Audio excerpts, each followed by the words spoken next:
오늘 제가 강의할 제목은 위물에 있듯이 예수 그리스도의 재림, 우리의 최대 희망입니다. 오늘 이 강의를 통해서 제가 전하고자 하는 것은 예수님의 재림이 우리 교회의 또 우리 그리스도인들의 최대의 희망이다 하는 사실입니다. 우리의 최대 희망이 무엇인가 하는 것을 우리가 잘 알고 신앙생활하고 또 목회도 하고 그렇게 해야 되지 않겠나 싶습니다. 하나님이 구원의 하나님이신데 하나님께서 태초에 천지를 창조하시고 또 우리 인간을 창조하시고 하나님께 불순종하여 죄와 저주 가운데 빠져버린 인류를 구원하기 위하여 하나님께서 처음부터 계획을 세우시고 구원의 역사를 이루어 가시는데, 지금까지 그렇게 하나님께서 구원 역사를 진행해 오시는데 다른 모든 것들은 다 이루어졌습니다. 구원 역사 가운데 필요한 모든 것이 이루어졌고 단 하나 남은 것이 있습니다. 아직 이루어지지 않은 유일하게 남은 것이 바로 예수 그리스도의 재림입니다. 하나님께서 예수님을 다시 재림하게 하심으로써 구원의 역사를 완성하게 되는 것입니다. 구원사에 있어서 마지막 완성의 사건, 이게 바로 예수 그리스도의 재림이기 때문에 하나님의 구원의 백성인 우리가 이 세상에 살면서 유일하게 소망해야 될 최대의 소망이 바로 재림인 것입니다. 그런데 이 재림을 기다리는 이 재림 신앙이, 이게 원래 초대교회의 특징이었지만은 교회 역사를 통해서는 점점 잊혀지고 말았습니다. 사도신경에서 우리는 예수님이 산자와 죽은 자를 심판하러 오시리라 이렇게 고백하고 있죠. 그런데 그 이후에는 더 이상 우리 이 신앙 고백이라든지 신조라든지 또 교리문답 같은 데서 중요한 신앙 고백에서 이 재림에 대한 것이 고백되지 않고 있습니다. 이것은 매우 유감스러운 일이라 아니할 수 없습니다. 최대의 희망인 재림에 대해서 우리 교회가 상당히 많이 망각하고 또 그 중요성을 잊어버리고 있는 것이 아닌가, 이렇게 말하지 않을 수 없기 때문입니다. 이렇게 현대 교회에서 또 현대 그리스도인에게 있어서 재림을 기다리는 재림 신앙이 희박해진 원인이 무엇일까? 왜 지금 우리 그리스도인들이 예수님의 재림에 대해서 별로 관심도 없고 별로 이렇게 기다리지 않으면서 예수님을 기다리지 않는 그런 신앙생활을 하고 있을까? 몇 가지 이유를 살펴볼 수 있는데, 하나는 교회의 세속화라고 할 수 있습니다. 물질적이며 세속적인 것들에 연연함으로써 예수 그리스도의 재림을, 그 재림의 필요성을 별로 못 느끼면서 사는 것이 현대 교회의 현실이 아닌가, 그렇게 생각됩니다. 그러니까 교회가 이 세상 문화에 너무 젖어 있음으로써 이 세상 속에서 어떻게든지 좀 나아지는 이런 것을 추구할 뿐, 예수 그리스도의 재림을 기다리는 것에 대해서는 자연스럽게 별로 관심이 없어졌다, 이렇게 말할 수 있겠고요. 그 다음에 또 재림의 실제성에 대해서 불신이 생겼다고 그렇게 볼 수 있습니다. 이것은 예수님이 승천하신 지 지금 이제 2000년 가까이 되고 있는데 오랫동안 예수님의 재림을 이제 기다려왔던 우리 그리스도인들이 그동안 상당히 많이 실망했다, 이렇게 말할 수 있습니다.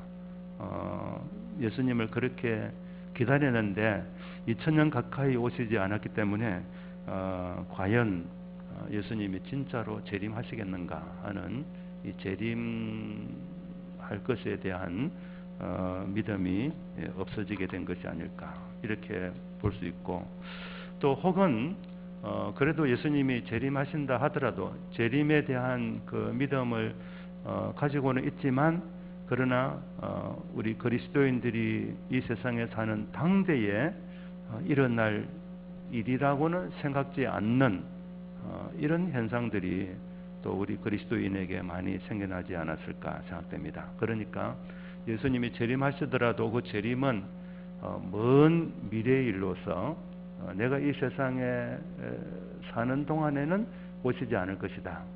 내가 죽고 난 다음에 그때 오실지 모르지만, 그래서 예수님의 재림이 나의 삶에는, 이 세상에서의 내 삶과는 직접적인 관계가 없을 것이다.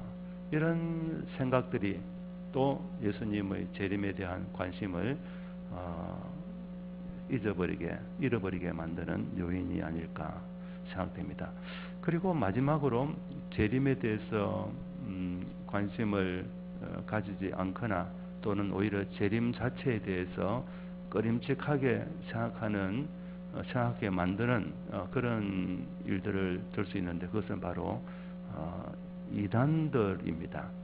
특히 종말론적인 이단들이 예수님의 재림을 이렇게 강조하면서 많은 사람들을 미혹하고 또 사회를 또 어지럽게 하는 그런 일들이 이제 있었기 때문에, 이 이단 종파에서 재림을 강조했다라는 그것 때문에 이 예수님의 재림을 이야기하면은 자연히 이단적인 그런 종파가 생각이 나서 재림을 이야기하면은 좀 이상한 것이 아닌가 하는 이런 생각을 가진 사람들도 교회 안에 상당히 있지 않을까라는 생각을 합니다. 신학자들 가운데서도 이 예수님의 재림을 기다리는 역시 이 문제에 대해서 좀 부정적으로 생각하는 사람들이 있습니다. 그들의 생각은 예수님의 재림을 이렇게 이야기하는 것이 우리 성도들로 하여금 이 부정적인 영향을 입힌다. 다시 말해서 성도들에게 이 비생산적인 그런 삶을 살게 만든다. 이렇게 이제 이야기를 합니다. 비생산적인 타계주의, 이런 말을 쓸 수 있는데, 이 타계주의라는 것은 이 세상보다도 저 세상, 타계라는 말은 저 세상이라는 뜻인데, 이 세상보다도 저 세상에 지나친 관심을 기울이게 만들고, 이 세상은 중요하지 않고 오직 저 세상만이 중요하다라는 사상, 이것을 이제 타계주의라고 할 수 있는데, 이런 사상이 지나치게 되면은 이 세상 삶을 등한히 하게 되고 불성실하게 만들게 되는 것이죠. 자, 그래서 어떤 이 신학자들은 이 재림 신앙을 강조하면은 이 비생산적인 타계주의에 빠지게 만들기 때문에 그리스도인답게 이 세상에서 살아가는 그런 삶을 오히려 방해한다, 이렇게 봅니다. 그래서 재림신앙에 대해서 별로 중요하게 생각하지 않는데, 그러나 이것은 잘못된 재림론자들의 문제일 뿐입니다. 예를 들어서 이제 시한부 종말론자들, 옛날 1992년도 지금 여기 계시는 목사님들은 잘 기억하시겠지만은, 그때 보면은 이제 다미 선교회 같은 이런 시한부 종말론자들이 이제 모든 교회와 또 이 사회에까지 1992년 10월 28일에 예수님이 재림하시고 그때 이제 예수님을 재림을 기다리는 사람들만 이제 휴거된다 하는 이런 이 설교를 하고 선포하고 이름으로써 교회와 사회가 굉장히 혼란스러워졌던 때가 있습니다. 이런 것은 사실 잘못된 재림론자들이라고 할 수 있습니다. 이런 잘못된 재림론자들의 주장, 그런 사상을 따르면은 이제 이 일부 신학자들이 염려하는 비생산적인 타계주의에 빠지는 이런 문제점이 있을 수 있습니다. 그러나 이것은 이제 잘못된 재림론자들에 관한 이야기고, 일반적으로 예수 그리스도의 재림을 기다리는 것은 이 세상 삶을 이 불성실하게 만들거나 정상적인 그리스도인의 삶을 방해하는 것이 아니라 오히려 정반대로 이 긍정적인 삶, 예수님의 재림을 기다림으로써 그리스도인들이 이 세상에서 더욱더 그리스도인답게 정상적인 그리고 올바른 신앙생활을 하게 만든다, 이렇게 봅니다. 그 신약 성서학자인 리드보스 같은 분은 이런 이야기를 했습니다. 재림이 아주 가까이 온 것으로 의식하는 것은 현재의 삶에 부정적인 의미를 주는 것이 아니라 긍정적인 중요성을 부여하고 있다. 그것은 이 생에 대한 책임을 상대화시키는 것이 아니라 오히려 정진시킨다 라고 하였습니다. 예수님의 재림이 아주 가까이 왔다, 이렇게 믿는 것은 이 세상에서 그리스도인들이 살아야 되는 그 삶을, 그 책임을 상대화시키는 것이 아니라 오히려 그것을 더욱더 정진시키게 된다는 것이죠. 그러니까 예수님이 곧 오신다고 생각하고 그것을 믿을 때, 그 곧 오시는 예수님 앞에 내가 온전하게 서기 위해서 예수님이 나에게 맡겨진 일들, 그리스도인답게 이 세상에서 해야 될 일들을 열심히 성실하게 감당하게 되는 것이죠.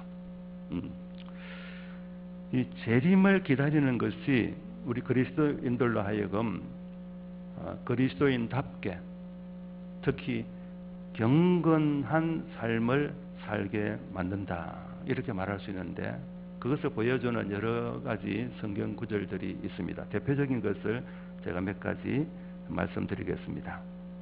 베드로후서 3장 11절 이하에 보면은 이렇게 기록되어 있습니다. 너희가 어떠한 사람이 되어야 마땅하뇨? 거룩한 행실과 경건함으로 하나님의 날이 임하기를 바라보고 간절히 사모하라.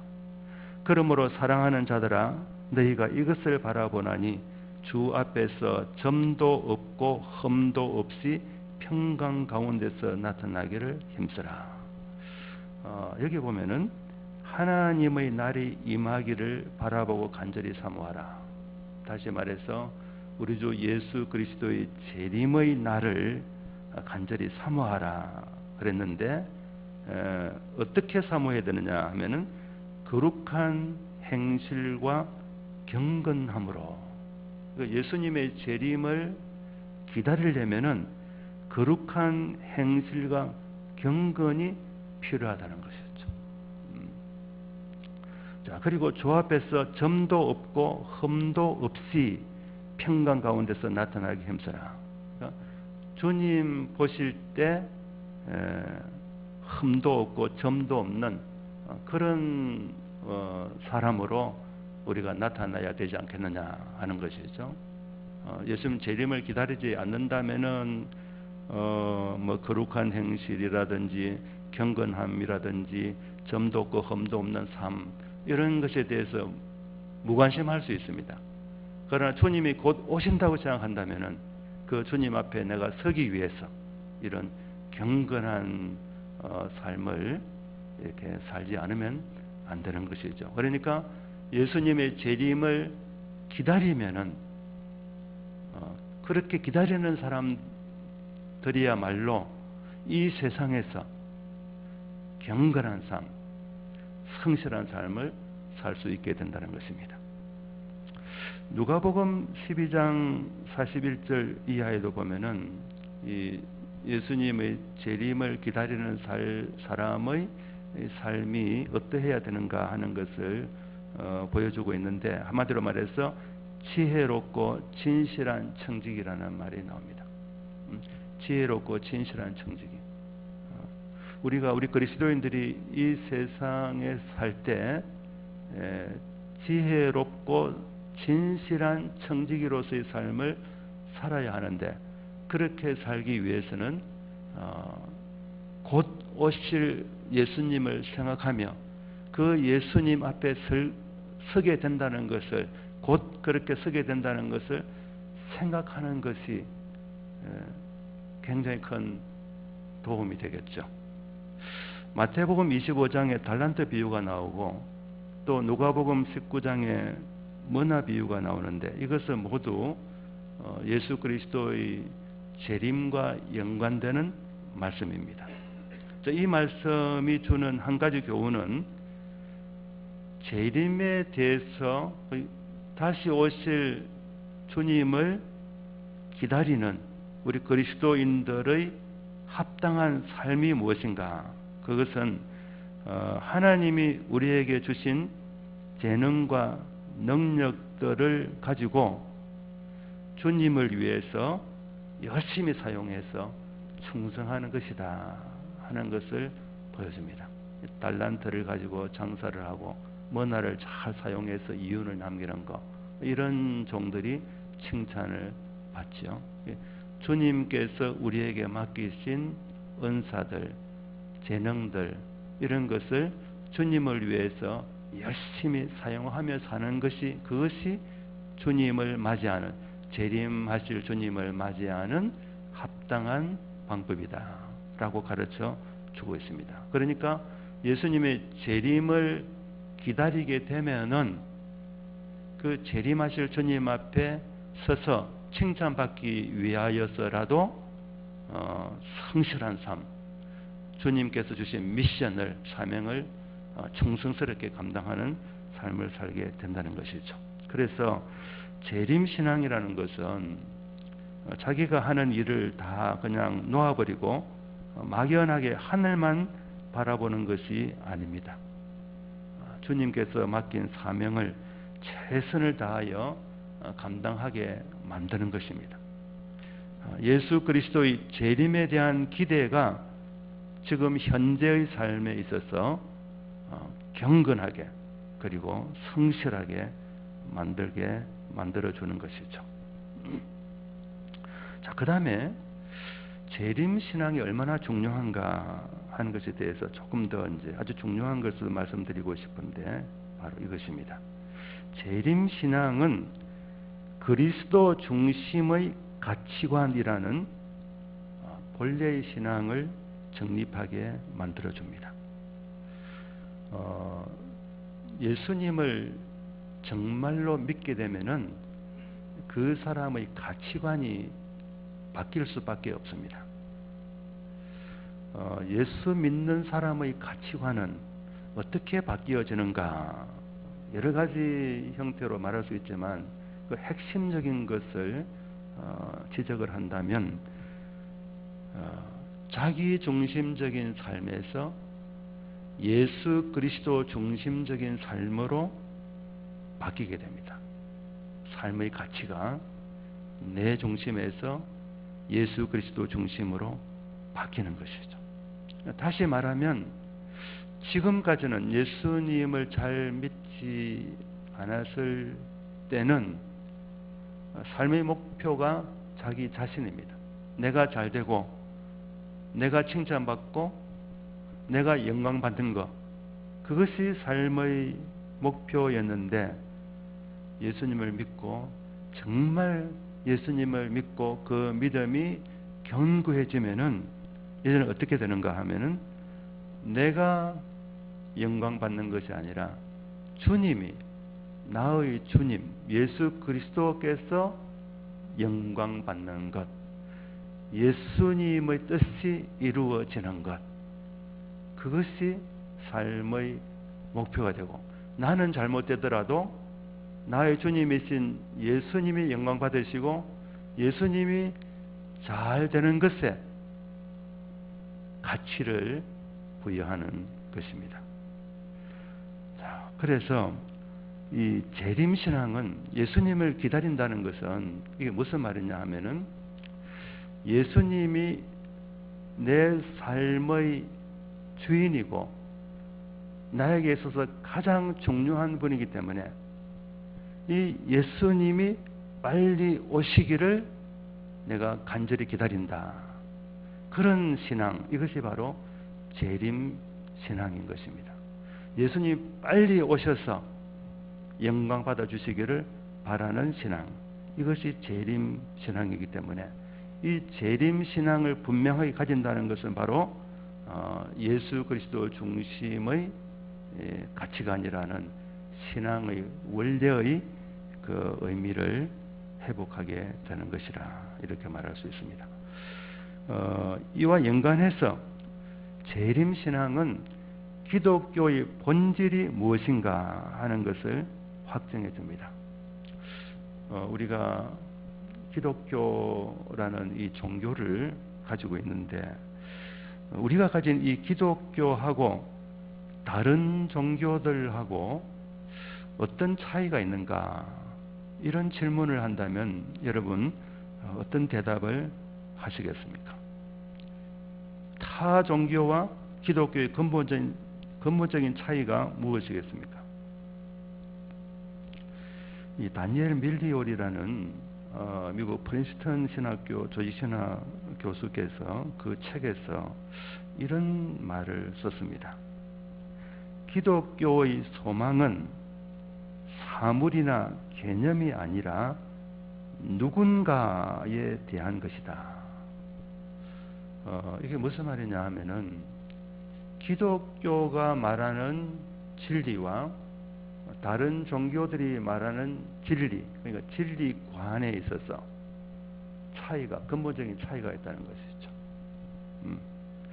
다른 종교들의 진리는, 불교라든지 유교 같은 우리가 잘 아는 이런 종교들의 진리관은 뭔가 어떤 개념이라고 말해서, 어떤 개념이라든지 어떤 교훈이라든지 이런 것에 그런 것을 진리라고 이렇게 가르칩니다. 예를 든다면 유교 같은 공자님 같은 경우 무엇을 가르치셨습니까? 인, 어질 인자, 인이라고 하죠. 인을 추구하고 인을 향해서 이제 우리 인을 완전히 이루기 위해서 살아야 된다. 그래서 유교를 따르는 사람들은 공자님 자신이, 공자님이 중요한 것이 아니고 공자님이 가르치신 가르치심, 그 인이라는 그 가르침이 중요한 것이죠. 공자님으로부터 공자님의 가르침을 배우는 것입니다. 인이라는, 또 맹자에 들어가게 되면은 뭐 인의 예지 이런 식으로 이제 유교가 발전하게 되지만, 이런 가르침들을 배우고 그 가르침대로 살기 위해서 이제 유교 공부를 한다고 이렇게 볼 수 있습니다. 불교 같은 경우도 마찬가지입니다. 석가모니가 가르친 진리, 그게 뭐 무라든지 혹은 빌공이라든지 이런 개념으로 그 가르침을 표현하고 있습니다. 그래서 제법무화라든지 제행무상이라든지 뭐 이런 연기론 같은 이런 가르침들, 이런 이제 진리에 대한 가르침이 있어요. 그래서 불교에서도 불교 신자들이 추구해야 되는 것은 석가모니 선생이 아니고 석가모니가 가르친 진리, 뭐 무사상이라든지 공이라든지 이런 것을 이제 추구하게 되는 것이죠. 그래서 이게 아주 극단적으로 잘 표현된 이제 말이 있습니다. 불교 있어서 이제 불교에서 이런 가르침이 있어요. 이제 길을 가다가 부처님을 만나면 어떻게 해야 되는가? 길 가다가 부처님을 만나면 부처님을 죽여버리라. 이렇게 가르칩니다. 왜 부처님을 죽여야 되겠습니까? 부처님을 죽여야만 부처님이 가르쳐준 진리, 그 도를 깨달을 수 있다는 것이죠. 그냥 부처님만 바라보고 있으면, 부처님 얼굴만 쳐다보고 있으면 부처님이 가르쳐준 진리를 우리가 깨닫지 못한다는 것이죠. 자, 그런데 우리 기독교는 어떠한가? 이 유교라든지 불교와 비교할 때 우리 기독교는 어떠합니까? 기독교의 진리는 예수님이 가르치신 어떤 교훈, 어떤 사상, 개념, 여기에 있다기보다도 예수님 자신에게 있습니다.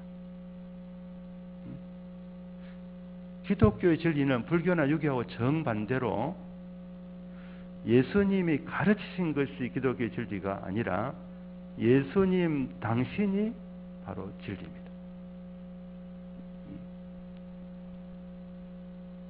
예수님이 가르치신 여러 가지 주옥 같은 가르침들이 의미가 없다는 것이 아니고 이것을 가르치신 예수님이 중요한 것입니다. 빌립보서 3장 8절 9절에 보면은 사도 바울이 아주 중요한 고백이 나옵니다. 이렇게 말하고 있습니다. 모든 것을 해로 여김은 내 주 그리스도 예수를 아는 지식이 가장 고상하기 때문이라. 내가 그를 위하여 모든 것을 잃어버리고 배설물로 여김은 그리스도를 얻고 그 안에서 발견되려 함이니라. 사도 바울은 우리가 잘 알다시피 당대의 아주 뛰어난 이 학자이고 또 종교인이었고, 그 당대인들이, 그 시대 사람들이 추구하는 것을 거의 다 갖춘 아주 성공한 사람이었습니다. 그런데 바울은 예수님을 만난 후에 어떤 말을 하느냐 하면, 지금까지 자기가 중요하게 생각하고 추구하고 획득했던 모든 것들을, 그 당시 사람들이 다 부러워하는 그런 것들을 다 해로 여기고 다 배설물로 여긴다. 예수님을 만나기 전까지는 그것이 자기에게 아주 중요한 보배로운 것인 줄로 알았는데, 예수님을 만나보니까 그것은 예수님하고 비교가 안 되는 거예요. 그거는 그야말로 그냥 배설물에 불과한 것이다. 예수 그리스도를, 그래서 바울은 말하기를 자신의 평생의 목표는, 인생의 목표는, 소원은 예수 그리스도를 얻고 그 안에서 발견되는 것이다. 그러니까 자기가 예수님이 자신 안에 있고 자신이 예수님 안에 있는 그런 삶. 예수님 한 분이 모든 것이 되는 그런 삶을 이제 추구했던 것이죠. 재림신앙이라는 것이 뭘 의미하는가 하면 바로 사도 바울이 빌립보서에서 고백했던 바로 이런 고백을 의미한다고 말할 수 있습니다. 예수님이 오시면, 그러면 모든 것이 다 이루어진다. 나의 모든 소원은 오직 예수 그리스도 한 분에게 있다. 그 한 분 예수 그리스도께서 빨리 오시기를 간절히 대망한다. 바로 그런 신앙이 재림 신앙인 것입니다. 신구약 성서 맨 마지막에 요한계시록이 있고요. 계시록 맨 마지막에 요한계시록 22장이 이제 나오는데, 이 22장 마지막, 그러니까 성경 맨 마지막 부분에 무슨 말씀이 나오느냐 하면은 아멘 주 예수여 오시옵소서. 아멘 주 예수여 오시옵소서. 이 한마디 말씀이 사실 신구약 성경 전체를 총괄하는 말씀이라고 말할 수 있습니다. 요한계시록을 기록한 그 사도 요한의 이 간절한 소망일 뿐 아니라 사실 우리 모든 그리스도인들의 간절한 소망이 있다면, 그 한마디로 표현한다면 바로 이것입니다. 주 예수여 어서 오시옵소서. 지금 내 삶이 인간적으로 볼 때 뭐 다소 성공적일 수도 있고 또 좀 불행한 삶일 수도 있고 여러 가지일 수 있겠죠. 그러나 이것이 별로 중요하지 않습니다. 예수님을 생각하면은, 예수님이 지금 오신다면은 지금까지 나의 삶이 어떠했던가 하는 것은 아무런 문제가 되지 않는 것이죠. 예수님이 오시면 나의 모든 것이 완전하게 변하게 되기 때문입니다. 그래서 아멘 주 예수여 오시옵소서 이렇게 고백했던 것입니다. 이제 이 재림신앙과 관련해서 성경 본문 한 두 가지를 살펴보면서 이 재림신앙이 우리에게 어떤 의미가 있는가 하는 것을 살펴보겠습니다.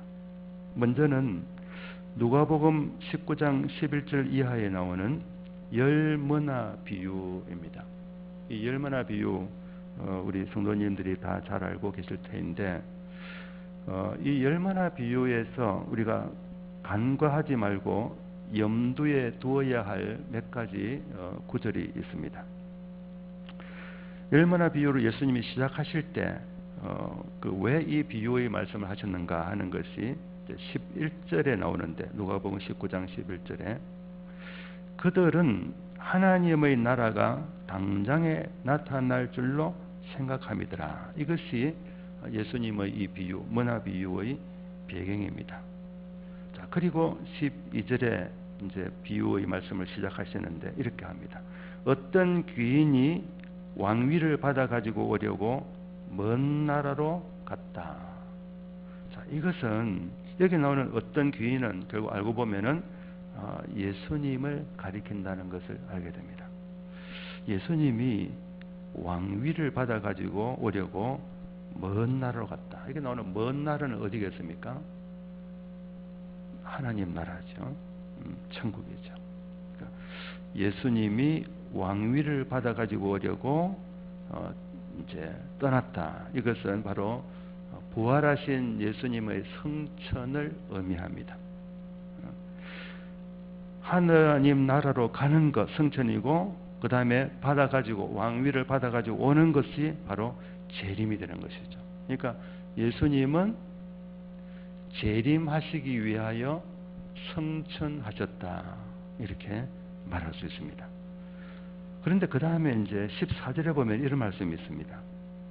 그 백성이 그를 미워하여 사자를 뒤로 보내어 이르되 우리는 이 사람이 우리의 왕됨을 원하지 아니하나이다 하였더라. 다시 말하면 예수님이 우리의 왕이 되는 것을 원하지 아니합니다 라고 말하는 사람들이 있었다는 것이죠. 이 사람들이 누구겠습니까? 왕됨을 원하지 아니한다. 왕으로 다시 오시는 것을 원하지 아니한다. 그러니까 예수님의 재림을 반대한다라는 뜻이 되는 것입니다. 예수님의 재림을 반대하는 사람들이 있었다라는 것을 보여주고 있고요. 그 다음 이 비유의 마지막 절인 27절에 보면은 그리고 내가 왕됨을 원하지 아니하던 저 원수들을 이리로 끌어다가 내 앞에서 죽이라 하였느니라. 이렇게 이제 나오는데, 예수님의 왕됨을 원하지 아니하던 저 원수들을 그랬습니다. 예수님의 왕 되심을 원하지 않는 사람들, 다시 말해서 예수님의 재림을, 왕위를 가지고 왕권을 가지고 재림하시는 예수님을 원하지 아니하던 사람, 다시 말해서 재림을 원하지 않는 사람, 재림 신앙이 없는 사람을 가리키겠죠. 그들에 대해서 이 재림하실 예수님이 뭐라 하셨느냐 하면은 그들을 끌어다가 내 앞에서 죽이라. 이렇게 이제 이 비유의 말씀이 끝나게 됩니다. 이 비유, 이 머나 비유는 사실 이 재림, 예수님의 재림을 배경에 두고 우리 그리스도인들이 예수님의 재림을 기다리는 사람들이라고 이제 상정을 합니다. 재림을 기다리는 사람들이 이 세상에서 어떻게 살아야 할 것인가 하는 것을 이제 머나 비유를 통해서 이야기를 하시는데, 바로 우리 그리스도인들이 이 땅에서 어떤 사명을 가지고 살아야 할 것인가 하는 것을 가르쳐 주는 것이죠. 지금 현재 우리 그리스도인들이 이 세상에서 어떤 삶을 살아야 되는가? 몇 가지로 정리할 수 있습니다. 첫째는 예수님의 재림을 준비하는 삶을 살아야 된다.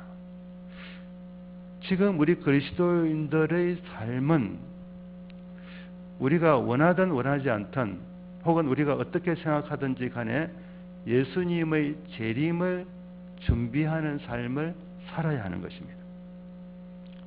그런데 이 재림의 준비를 어떻게 하느냐 하면은 주님이 맡겨주신 일을 열심히 감당하는 것입니다. 예수님의 재림을 준비하는 삶은 다른 것이 아니고 주님이 주신 사명, 주님이 나에게 주신 미션이 무엇인가를 잘 알아서 그것을 잘 감당하는 것이 바로 재림을 준비하는 삶이 되는 것이죠.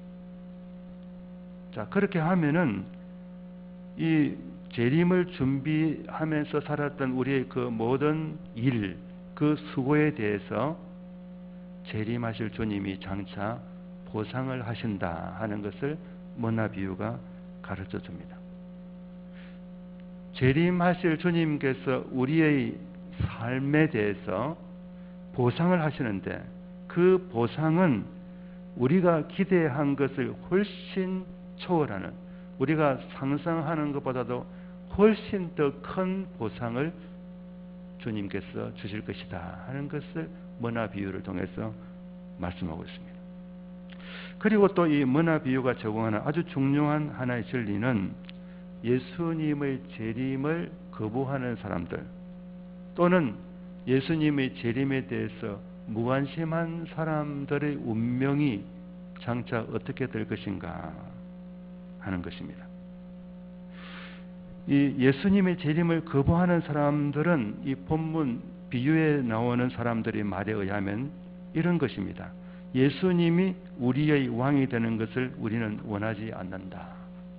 예수님의 재림을 기다리지 않는다는 것은 본인이 의식하든 의식하지 않든 뭐가 되느냐 하면 예수님을 나의 우리의 왕으로 모시지 않겠다 하는 말이 되는 것입니다.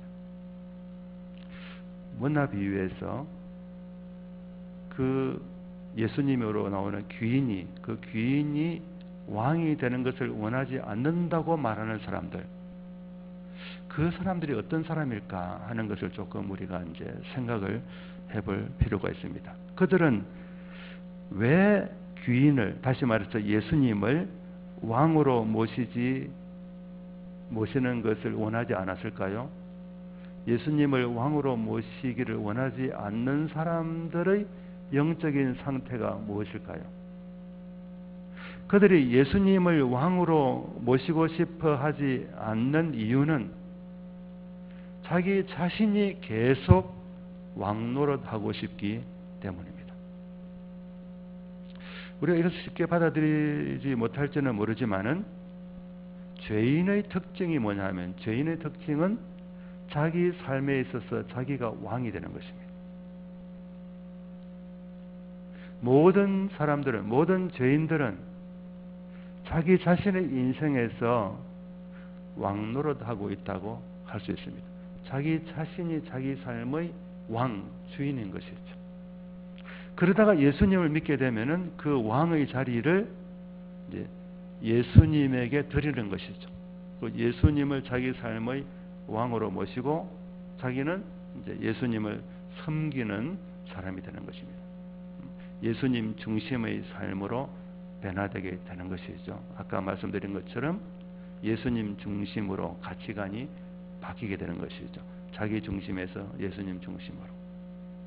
예수님이 내 삶의 중심이 된다는 것, 그게 바로 예수님이 나의 왕이다. 예수님을 왕으로 모신다는 뜻입니다.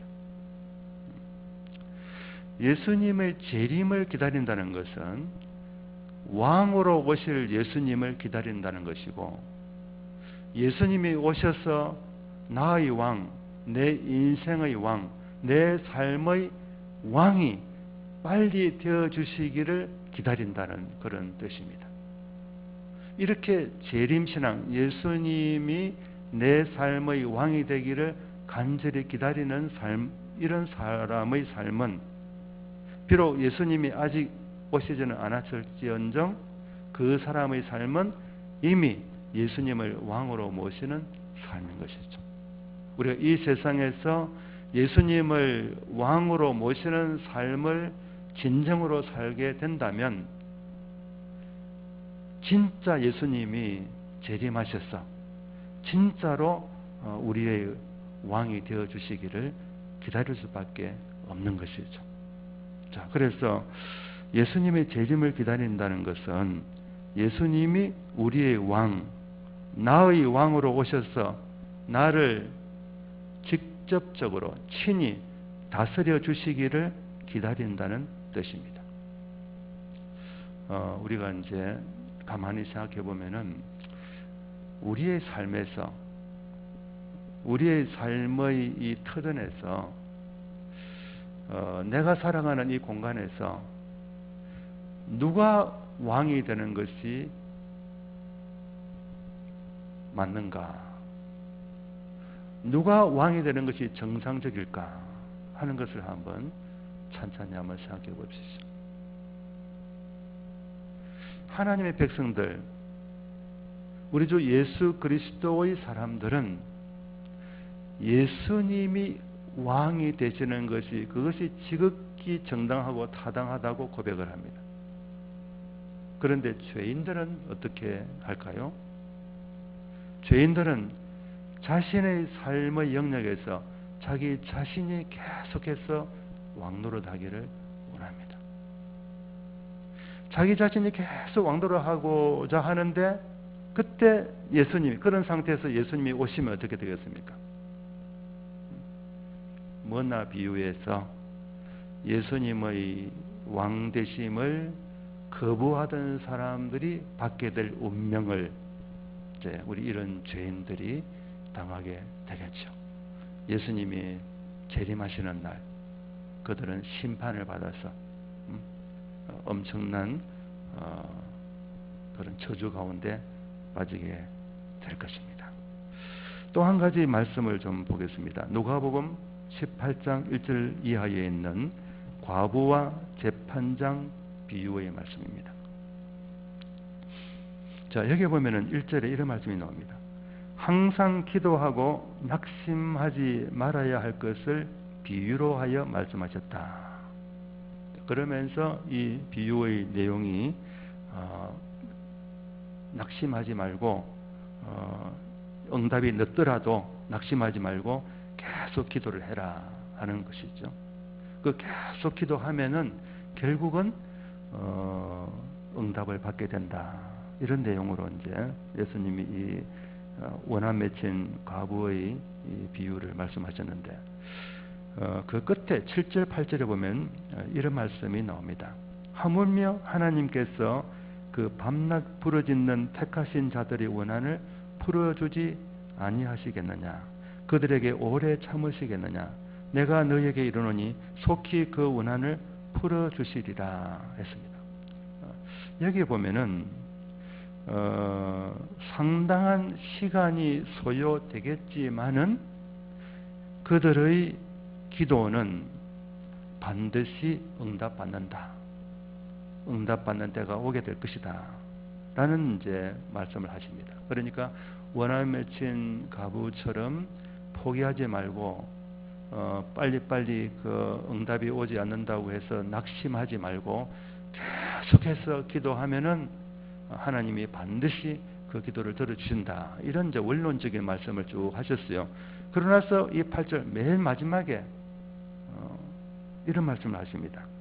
그러나 인자가 올 때에 세상에서 믿음을 보겠느냐 하시니라. 자, 이 말씀을 통해서 이 원한 빚진 과부의 비유, 예수님이 이 비유를 말씀하시는데 이 비유를 통해서 예수님이 우리에게 하고자 하시는 결정적인 말씀이 무엇인가 하는 것을 우리가 관찰하게 됩니다. 보통은 그저 열심히 낙심하지 말고 열심히 기도해라, 기도를 열심히 해라 하는 그런 말씀으로 우리가 1차적으로 물론 받아들일 수 있습니다만은 그게 분명히 맞는 해석입니다만은 거기에 덧붙여서 여기 사실 좀 숨겨져 있는 예수님의 의도가 있다 하는 것을 이 8절 마지막 부분에서 발견하게 되는 것입니다. 인자가 올 때에, 인자가 온다는 것, 인자는 바로 예수 그리스도죠. 예수님이 올 때에, 그러니까 예수님이 다시 오실 때, 예수님이 재림하실 때에 라는 뜻입니다. 열심히 기도해라, 열심히 기도해라 라는 이 말씀을 하시고 나서 내가 재림할 때에 세상에서 믿음을 보겠느냐 이렇게 말씀하십니다. 이게 무슨 의미일까요? 예수님께서 재림하실 때에는 세상에서 믿음을 보기 힘들 것이다. 그런 말씀이죠. 예수님이 다시 오실 때, 예수님이 오셔서 믿는 사람들에게서 믿음을 보시는데, 예수님은 항상 사람들에게서 믿음을 찾으시는 분이지 않습니까? 네 믿음이 크도다. 한번 보고 이제 그 사람이 믿는 사람인지 안 믿는 사람인지, 그가 어떤 믿음을 가졌는지 여기에 대해서 항상 관심을 가지고 계시는데, 예수님이 재림하시면 믿음을 찾으신다는 것이죠. 진짜 믿는 사람을 찾으실 것이죠. 그런데 예수님이 무슨 말씀하셨느냐? 인자가 올 때에 세상에서 믿음을 보겠느냐. 예수님은 상당히 이것은 좀 예언적으로 하신 말씀이라고 할 수 있습니다. 예수님이 재림하실 때 이 세상에는 예수님이 기대하는 그런 믿음을 가진 사람이 굉장히 희박할 것이다. 이런 뜻이 되는 것이죠. 예수님이, 근데 이 믿음, 예수님 말씀 이 믿음, 예수님이 찾으시는 이 믿음이 어떤 믿음일까요? 시간이 많지 않기 때문에 제가 간단히 정리할 수밖에 없는데, 이 믿음은 바로 재림신앙입니다. 예수님이 재림하실 그때에 예수님의 재림을 간절히 기다리는 사람들이 얼마나 있겠느냐? 별로 없을 것이다 라는 뜻이 되는 것입니다.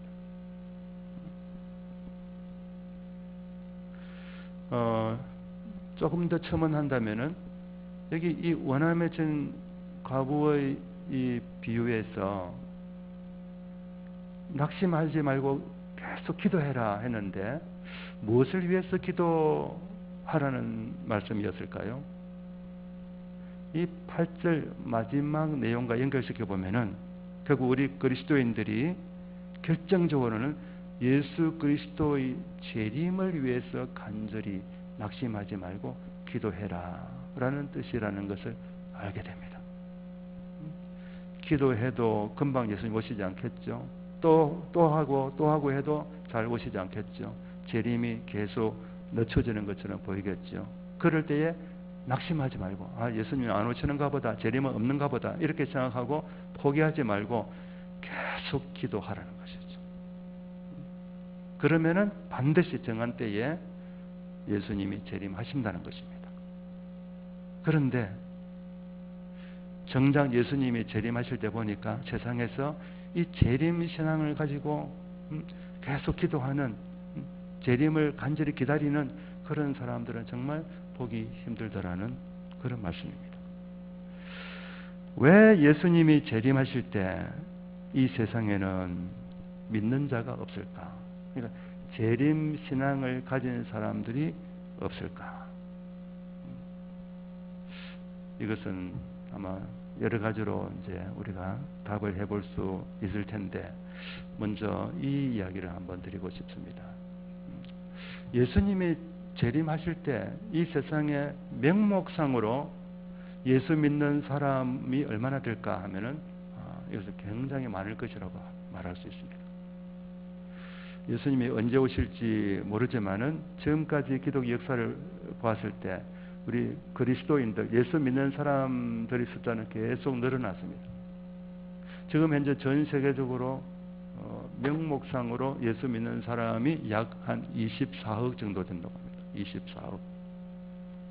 엄청나게 많은 사람들이 예수를 믿는 것이죠. 지금까지 역사 중에서 가장 많은 사람들이 지금 예수님을 믿고 있다. 명목상으로 그렇게 말할 수 있습니다. 그런데 만약에 지금 예수님이 오신다면 오늘이라도 예수님 오실 수 있지 않습니까? 재림하실 수 있지 않습니까? 지금 만약에 예수님이 재림하신다면은 이 누가복음 18장 8절에서 하신 이 말씀, 인자가 올 때에 세상에서 믿음을 보겠느냐라는 이 예수님의 말씀을 우리가 어떻게 이해해야 될까요? 이 말씀은 믿는 사람이 거의 없다, 정말 희박하다라는 말씀인데 예수님 말씀이 틀릴 리는 없고, 그죠? 24억이나 되는 사람들이 예수 믿는다고 이야기하는데 정작 예수님은 세상에서 믿는 사람이 이렇게 없나, 이렇게 말씀하신다는 것이죠. 결국 무슨 뜻이 되겠습니까? 예수 믿는다고 말하는 사람은 많이 있지만 진짜 예수 믿는 사람은 드물다는 것이죠. 그렇게 해석할 수밖에 없지 않겠습니까? 예수 믿는다고 말하는 사람은 엄청나게 많아. 그러나 진짜로 예수 믿는 사람은 매우 희박하다. 그럼 여기서 진짜 예수 믿는다는 것, 예수님 말씀하신 세상에서 믿음을 보겠느냐 하신 이 믿음, 예수님이 보시는 믿음, 진짜 믿음, 그게 어떤 믿음일까요? 그게 어떤 믿음일까? 예수님의 재림을 갈망하는 믿음입니다. 예수님이 재림하시기를 간절히 고대하는 믿음, 이것이 진짜입니다. 여러분, 예수님이 다시 오시기를 기다리지 않는다면은 내가 열심히 교회는 다니고 출석하고 한다 하더라도 정말 내 마음에 이렇게 가슴에 손을 얹고 살펴봤을 때 예수님이 오시기를, 재림하시기를 간절한 마음으로 기다리지 않는다면은 그게 무슨 말이 되느냐 하면 내가 예수님을 사랑하지 않는다는 말이 됩니다. 내가 정말 예수님을 사랑한다면 예수님 오시기를 간절히 대망할 수밖에 없죠. 그렇지 않겠습니까? 사랑하는 사람이 멀리 가 계시는데 내가 그 사람을 정말 사랑한다면 그분이 빨리 오시기를 기다리겠습니까? 안 기다리겠습니까? 멀리 가 있는데도 그 사람이 오는 것을 내가 기다리지 않는다면은 무슨 뜻이냐 하면 내 마음에서 그 사람에 대한 사랑은 식어버렸다는 것이죠. 없다는 것이죠. 사랑하지 않는다는 것이죠. 재림을 기다리지 않는다는 것은 예수님을 사랑하지 않는다는 말입니다. 여기서 한 계단 더 올라가겠습니다. 예수님을 사랑하지 않는다면은, 그러면 예수님을 사랑하지 않는 사람이 예수님을 믿을 수 있을까요?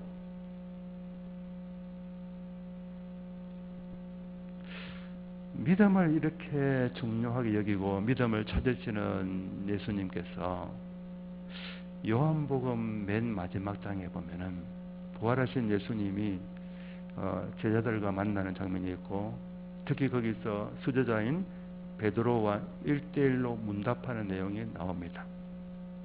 우리가 다 잘 알고 있죠. 예수님이 베드로에게 뭐라고 질문합니까?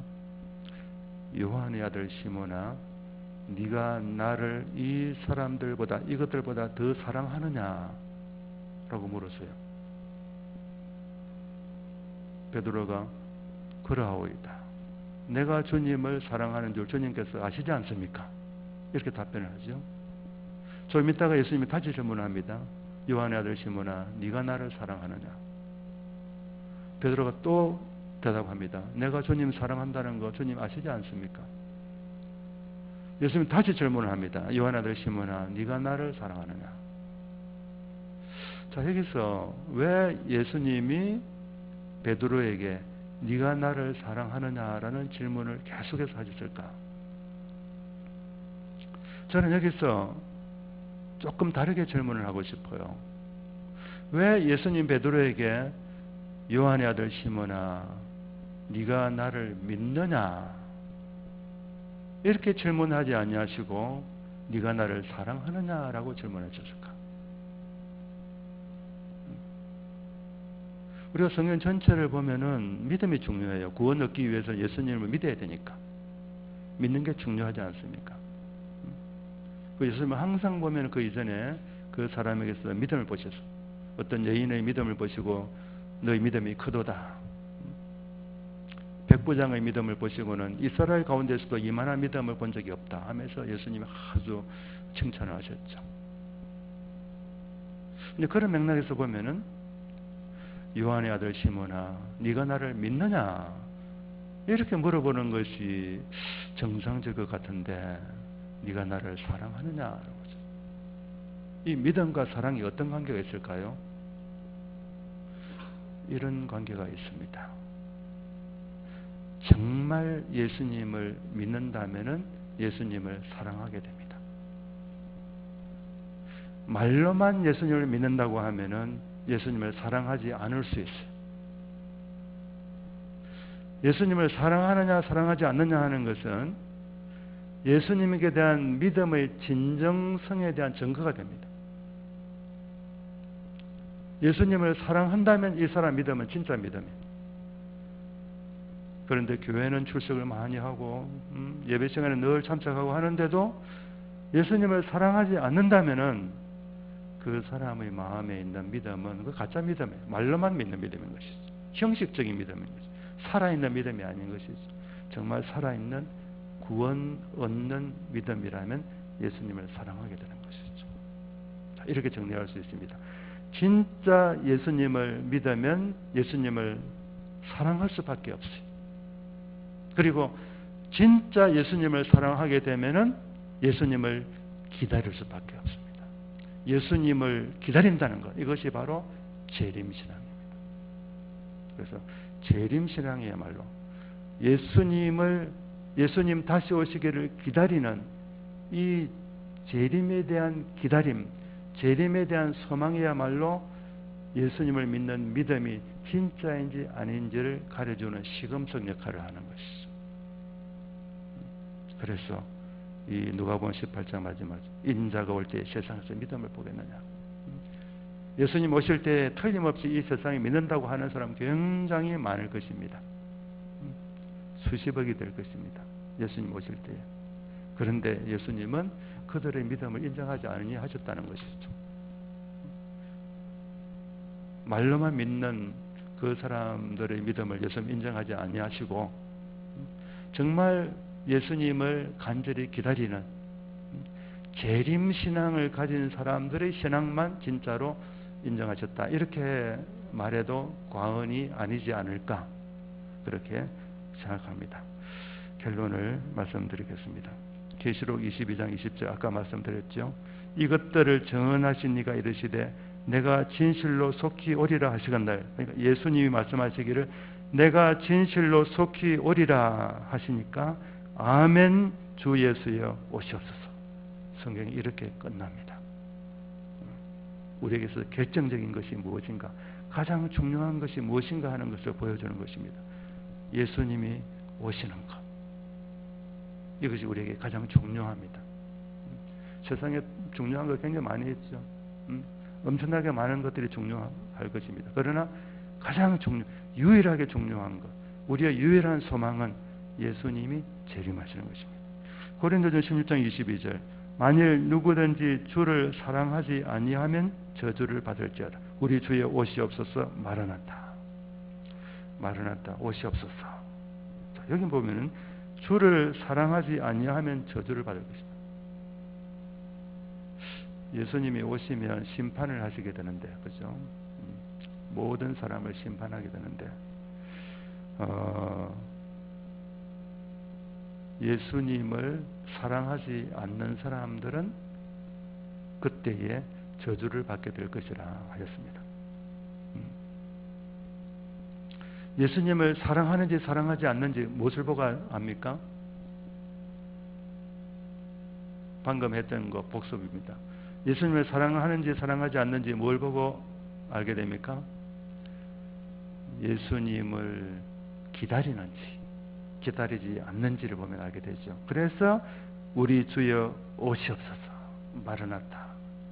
우리 주여 오시옵소서라고 말하는 사람은 주님을 사랑하는 사람이죠.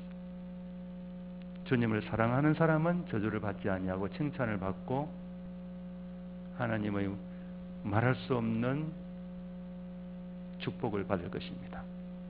그러나 주님을 사랑하지 아니하는 사람, 예수님의 재림을 기다리지 아니하는 사람은 고린도전서 16장 22절에 의하면 저주를 받게 될 것이라 하였습니다. 예수님을 믿어야 되고, 그죠? 예수님을 사랑해야 되고, 그리고 또 뭘 해야 되겠습니까? 예수님을 기다려야 됩니다. 다시 오실 예수님의 재림을 간절히 기다리는 사람, 그 사람이야말로 진짜 그리스도인이라고 말할 수 있는 것입니다. 여기까지 말씀드리겠습니다.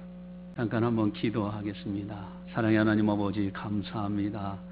하나님의 뜻이 이루어지고 하나님 나라가 확장되어지는 것, 이 놀라운 은총을 저희들에게 알게 하시고 깨닫게 하시고, 이를 위하여 하메노예 교육 훈련부를 조성해 주시고 또 청년부를 새로 시작할 수 있도록 은혜 베풀어 주신 것 감사를 드리옵나이다. 우리 하메노예의 청년부가 활성화되어져서 젊은 세대 젊은이들이 하나님을 잘 경외하고 또 하나님의 교회 기둥과 같이 일을 하고 하나님의 나라가 크게 확장될 수 있도록 은혜 베풀어 주시옵소서. 우리 목사님들 참으로 다음 세대를 목회하시는데 이번 수련회 여러 가지 강의했던 거, 또 이제 들으신 모든 분들이 지혜를 얻어서 섬기는 교회가 날로 흥왕케 될 수 있도록 은혜 베풀어 주시옵소서. 또한 우리 하메노예뿐만 아니라 전국 청년연합회가 활성화되어져서 이 시대에 하나님의 거룩한 영광이 나타날 수 있도록 은혜 베풀어 주시옵소서. 또 이를 위해서 수고한 우리 이제 김경호 목사님 청년부 담당, 우리 하나님께서 기억하시고 이 사명을 잘 끝까지 감당할 수 있도록 은혜 베풀어 주시옵소서. 또 서울에서도 강의한 목사님과 또 3개 지역에서 강의하신 우리 최태영 교수님 늘 기억하시고 또 많은 연구를 통하여 이 시대에 우리 목회자들을 양육하고 가르치고 또 방향을 제시하는 그런 모든 사명 잘 감당케 하여 주시옵소서. 오늘도 이 자리에 참석한 모든 분들에게 하늘의 신령한 은사들과 땅의 복으로 채워주시옵시고 우리 주님 왕권을 가지고 오시는 그날을 기다리면서 오늘을 성신을 식물 삼아서 충성을 다하며 주의 나라에서 살아갈 수 있는 아름다운 우리 모두가 다 되게 하여 주시옵소서. 감사하고 예수님의 이름으로 기도드리옵나이다. 아멘. 모든 영광을 우리 하나님께 영광을 올려드리겠습니다. 네.